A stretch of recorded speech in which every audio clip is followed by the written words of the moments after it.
नमस्कार. शहरीकरणावरचं आजचं तिसरं सत्र आहे.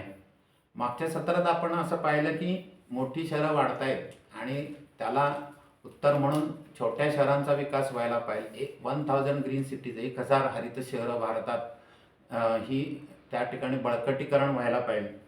तर अशी शहरं कुठली? तर महाराष्ट्राच्या पुरतं जर बघायचं म्हटलं तर महाराष्ट्रामध्ये 36 जिल्हे आहेत, 36 जिल्हा शहर आहेत आणि अनेक जिल्हे होऊ शकतात. हे आपण मागल्या वेळेस बघितलं.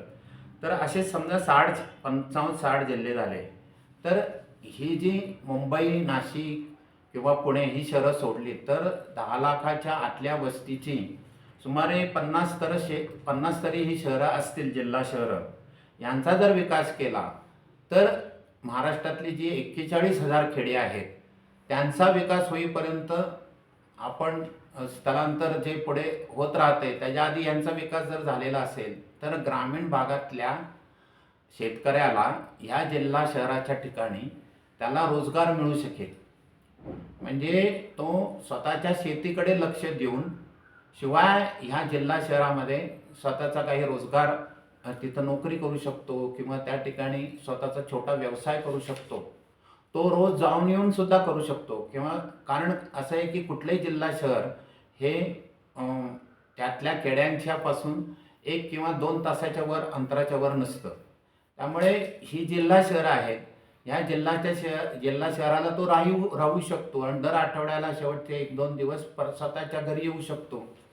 म्हणजे थोडक्यात त्याला स्वतःचं शेत जमीन जुमला, त्याचे गुरं सगळं विकून शहरातल्या झोपडपट्ट्यात राहण्याची आवश्यकता नाही.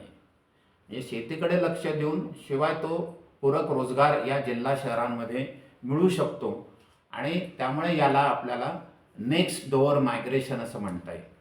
हे स्थलांतर होतंय, तो जातोय छोट्या शहरांमध्ये स्थलांतरित होतोय, पण तो फार लांबच्या शहरांमध्ये त्याला जायची आवश्यकता नाही. म्हणजे आपण जर बघितलं, मी स्वतः राहतो वारजामध्ये, तर आमच्या मागच्या बाजूला काही बांगलादेशी राहतात. म्हणजे ते बांगलादेशातनं निघून थेट 2000 किलोमीटर प्रवास करून पुण्यात आले.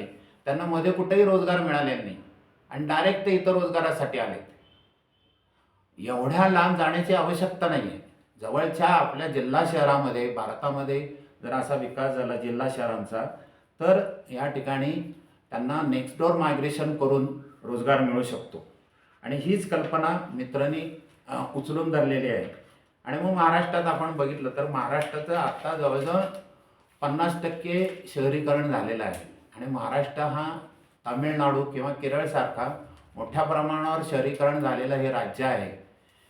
तर याचं अजून शहरीकरण होणार आहे, पण ते शहरीकरण मुंबई, पुणे, नागपूर, नाशिक अशा मोठ्या शहरात न होता ही जी जिल्हा शहरं आहेत ह्या जिल्हा शहरांत कसं होऊ शकेल, त्या ठिकाणी कसं हे स्थलांतर वळवता येईल असं आपल्याला पाहायला पाहिजे.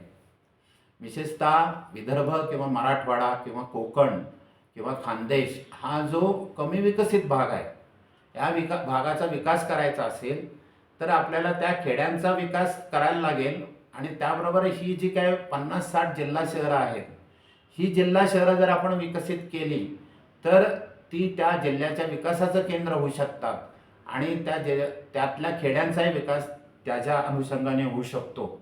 ही मुळातली मित्राची मांडणी आहे आणि त्याच्यासाठी ह्या जिल्हा शहरांचा छोटा अभ्यास केला आणि त्यांच्या ज्या काय ताकद आहे ह्या ताकदीचा, त्यांच्या उणीवांचाही अभ्यास करण्यात आला.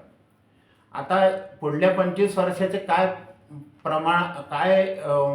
भविष्यवाणी सांगितली जाते किंवा प्रोजेक्शन्स आहेत, तर त्याच्यामध्ये दिसताना असं दिसतंय की ही जी छोटी शहरं आहेत किंवा जिल्हा शहरं आहेत त्यातनं जवळजवळ 50% राष्ट्रीय उत्पन्न निर्माण होणार आहे, ज्याला आपण GDP म्हणतो नॅशनल.